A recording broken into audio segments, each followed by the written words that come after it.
Losing the examination is you can say is a very genuine problem, and it happens to everyone. लोगों को लगता है कि मैंने इतना टाइम दिया, इतना thesis टाइम दिया, I devoted so much of the time. Then what if I fail to qualify this examination, and then I'm back to the square one? And it's very genuine. But I have a question to you. Who is your role model? Who is your role model? Your role model is one who qualified the preliminary examination.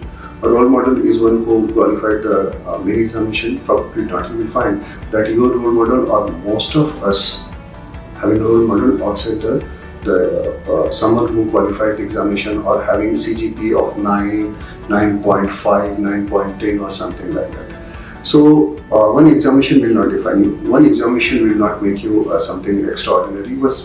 But success obviously gives you the sense of achievement, not denial of the fact.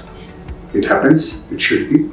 But mind it, जब हम एक बड़े mission पे बड़े गोल पे चलते हैं, तो there is one philosophy and only one philosophy that we should remember: चरैवती, चरैवती, चरैवती.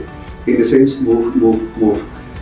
इसी को विंस्टन चर्चिल कहते हैं. Even if you are in hell, keep moving, keep moving, keep moving. In the sense that you are committed to the purpose, you are committed to some achievement, irrespective of something happens in the examination.